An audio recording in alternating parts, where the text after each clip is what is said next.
Yo, man. What's going on, bro? How we doing? Saturday. Awesome, man. Just played a good show last night with the twin brother out at the golf course. Dude, you gotta put the glasses on. Where Thanks they at? for all those things. Yeah, I got I got to go find those. Give me a sec. Yeah.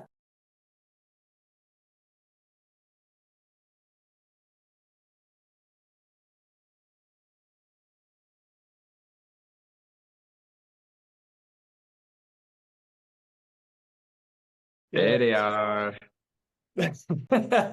Yeah, this is That's the the look, G if man. I ever saw one. Damn. I know, walking down the street in Miami, more Oh yeah, Terre Haute, dude. Indiana. But Arrow, same shit.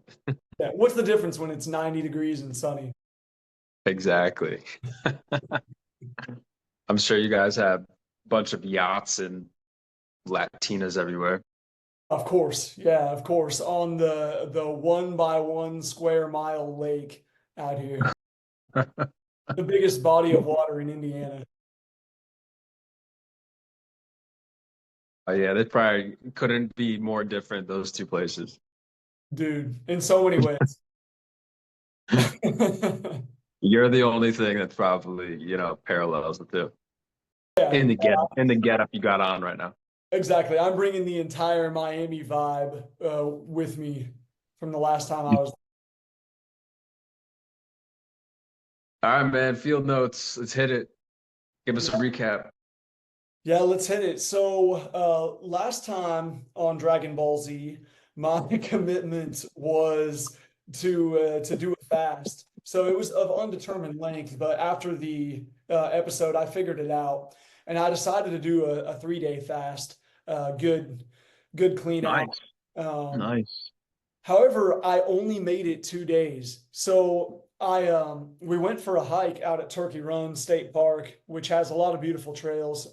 They've actually got some pretty rugged terrain out there, and they've got a really cool trail that goes down into some interesting geological features that were carved out by old rivers. And there's some ladders to climb, and you have to do a little bit of bouldering. It's very fun. It was super fun. It was my wife's first time out there, so it was a blast for her getting to see that. But the hike, we did a lot. Like we hiked a ton. And that was the second day. And after I got back, man, I was like feeling so depleted and terrible. And I deliberated about it for a while. I was like, I've done that before. Like I've hiked on a fast before and done a lot of physical activity. It's actually Yeah. pretty cool for me. But I was struggling, so I had some orange juice that night and broke it, and then I ate the next morning. So I couldn't hack the full 3 days. Couldn't do it. Gotcha. On the next run, you will. Yeah, yeah, for sure. Yeah, It's you gotta the hygiene, man. first bit of those fasts are the hardest to Yeah, to go on a gnarly hike or whatever. yeah, You're putting yourself up against a test. that's true. Yeah, it was Yeah. definitely interesting. I was feeling it, man. It was very. It's an enlivening experience to do that. Yeah. Yeah. It gets you to that fringe point, which there's so many different ways that we can get there. I mean, we're just talking about that one video, but riding that line, I mean, that was a comparison to death, but like getting into that place where it makes you feel something that comfort just doesn't make you feel, or having sustenance and everything at your fingertips, all the bases covered, it makes you feel more alive, but it also, yeah, it really tests those desires. Yeah, dude, and that's what Field Notes is about, getting into those places, Yeah. voluntarily going into that chaos and that darkness and finding those things that make us feel alive. That's what we're here for. Yeah. Yeah. Hell yeah.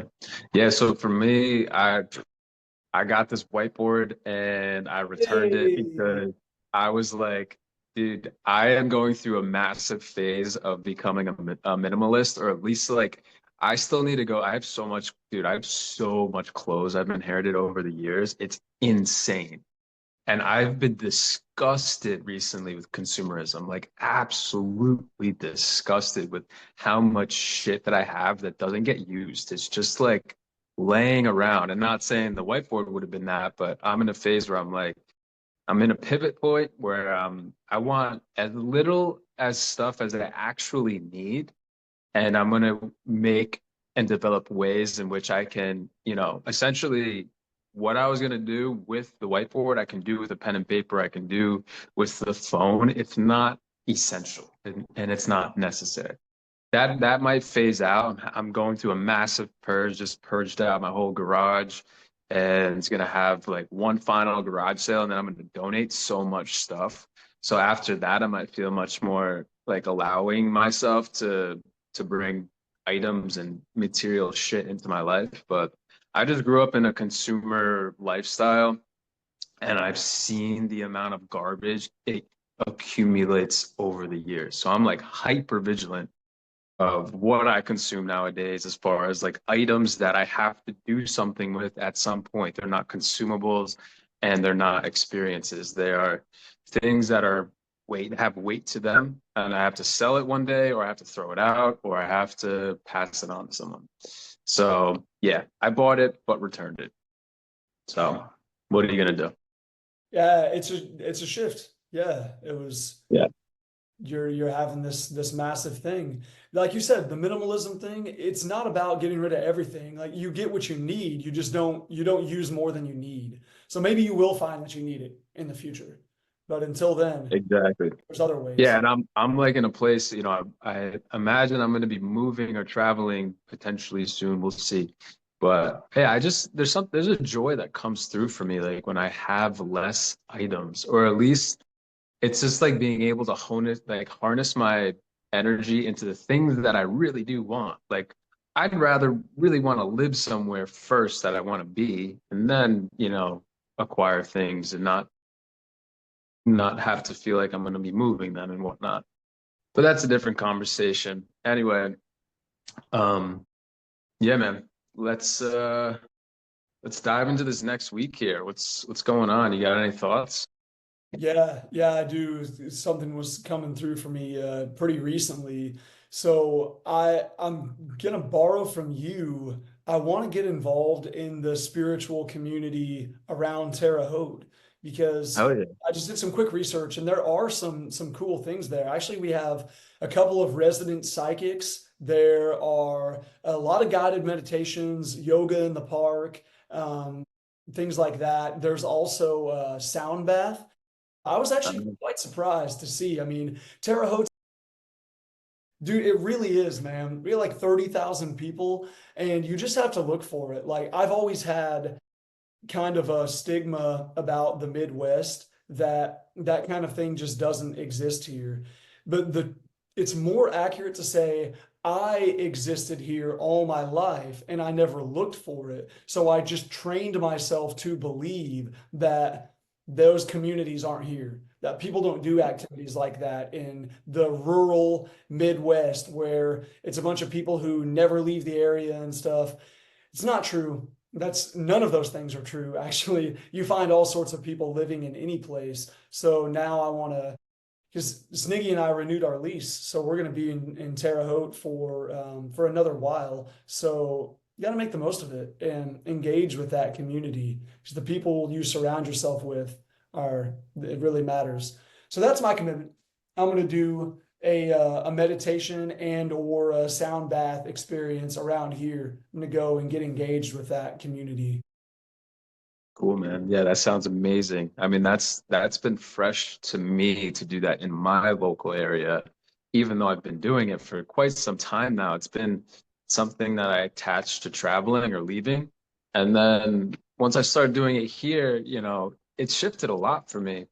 Um, it's bringing in the energy that I sought out by traveling home, and it's allowing for the new experiences to still come while I'm still in a very familiar place, which allows for growth and expansion and just new information to come in. So, cool, man. I'm gonna continue doing myself as well. And yeah, keen to hear what happens for you. Man, I think that's profound.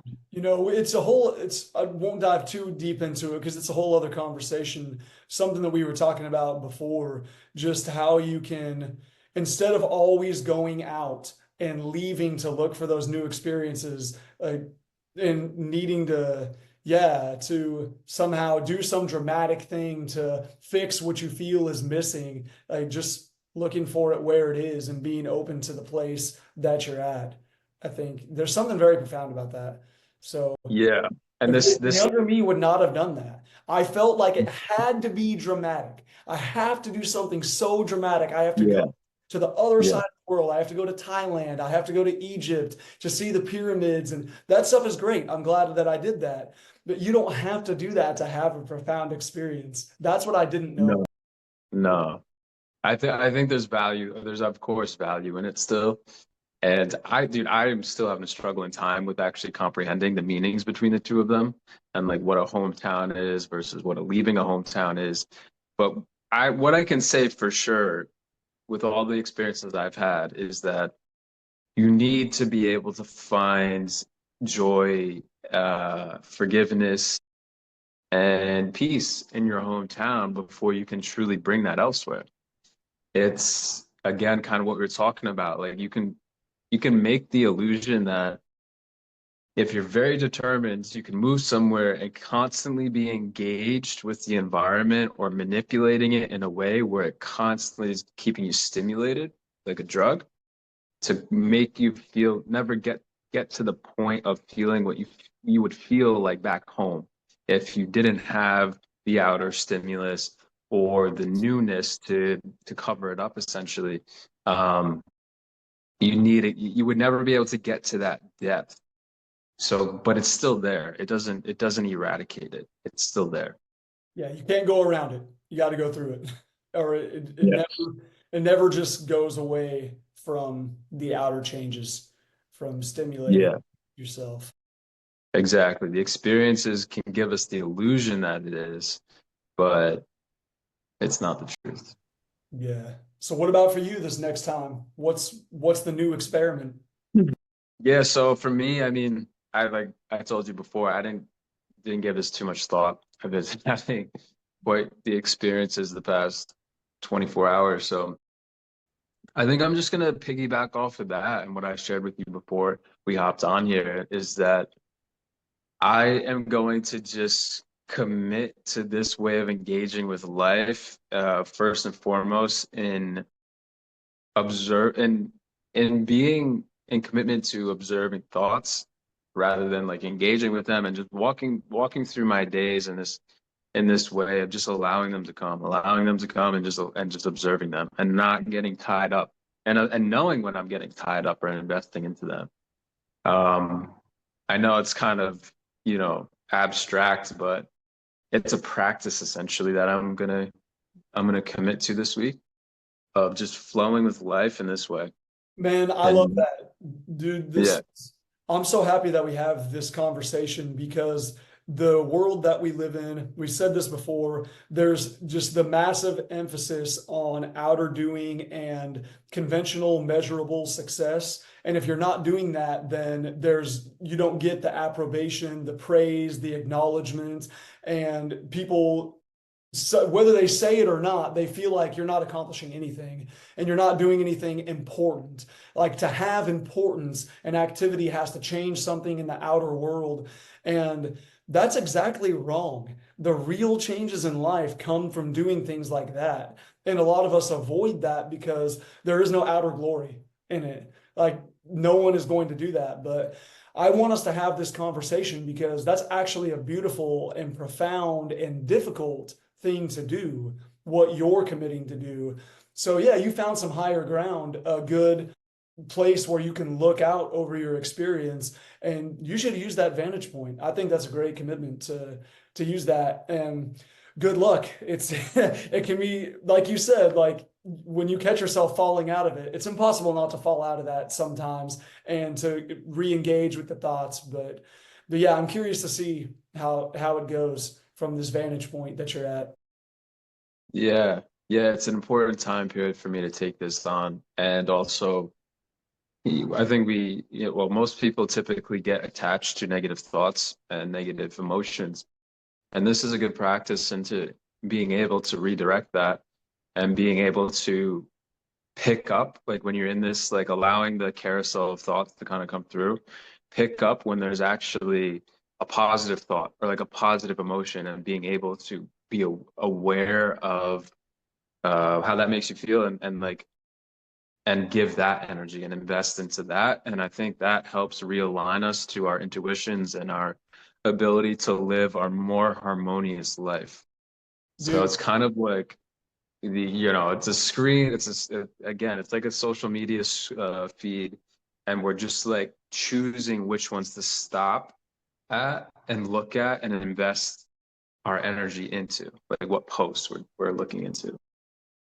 I love that analogy that the mind, the highlight reel of the mind is coming through like a social media feed. It never stops thinking and never stops scrolling. There's always another thought and another emotion associated with it, and you cannot stop it. You cannot stop these things from welling up and coming through. You can only choose how you engage with them. And yeah, to engage with them in that way is beautiful. This That reminds me of an insight that I had recently. The more real you can allow your pain to be, the more real your joy is. When I've been like Yeah. feeling authentically and not trying to cover up my emotions and like recover over the things that come up, when I allow it to come there, when I feel something really beautiful and joyful and good, I know that it's real. I know that it's not something that I'm trying to force on myself or trying to make myself feel better. Like, ooh, that's like a real joy. Like whatever just happened really makes me feel joy. And then I can lean into that. It's just, it can teach you so much about experience. You can get to the heart of the matter Yeah. that way. Yeah. Yeah, and that speaks to like how the ideal way to construct our lives is living in a way in which we can be, or at least we can try to be as aware as possible to be able to catch those moments. Like Yeah. when we live in a way that is pulling our awareness in so many directions and consuming us in so many ways, and ways that are actually not even choices that we necessarily is in our best interest, we lose track of this awareness, and then we just lose touch with this like just subtle intuition that's speaking to us all the time. Yeah. Man, well said. We could write a book about it. We could have a lot of episodes about this. But I love it, man. Anything else for field notes today? I think we got some solid I things. just want to tap on, dude. I had coffee. Was it 2 days ago or something? Oh, Right I after the fucking two miss weeks, it, dude. dude. I fucked me up. I was like, I don't miss this one goddamn bit. I was feeling great before, and once I had coffee, man, it just cracked me out. And I was like, I am going back off this indefinitely. Wow. So, Wow. I mean, my, my joy is espresso. I know. So what Yeah. I termed it as is like, espresso versus drip coffee. It's kind of like a shot of tequila versus like a mixed drink, like like a whatever you want to call it. What's a fucking mixed drink? Mojito or some shit? Is that Yeah. tequila? I don't know. I've lost track. Um, but anyway, it's the same substance. It's just a lower dosage. And yeah, I was like, maybe I just need to drink drip coffee. But it's like, nah, it's just the same thing. I would just need to drink more of it. But it's also a relationship down the line. I'm going to continue to drink it once in a while. But for right now, dude, I'm feeling great without it, and I do not need it. Dude, fascinating, man. Yeah, it's been around for thousands of years. It's definitely it's a substance that it's not inherently harmful, but it's all about the relationship. Yeah. Absolutely. That's Yeah. fascinating, dude. Hmm. Anything for you? Any last notes here? No, I'll just say that in 2 weeks we're gonna be recording in person. I'm super pumped. Oh Uh, yeah. Fuck but yeah, yeah. yeah, man, we're a little behind on this episode in the schedule, It's gonna so. be, dude, like 1 week. Yeah, actually, it's Monday the 27th. So, yeah, less than a week and a half. Actually, I lost track of time. It was Dude, crazy, like yeah, crazy week. literally like a week and a day. Dude, oh my gosh. Sick. Yeah, looking forward to that. But yeah, a couple more episodes to come before then, and then we'll be live and in person somewhere beautiful. Yeah, baby. Yeah, we'll go out on nature for it. Yeah. All right, bro. I will catch you soon. All right, man. Much love. Peace. Peace.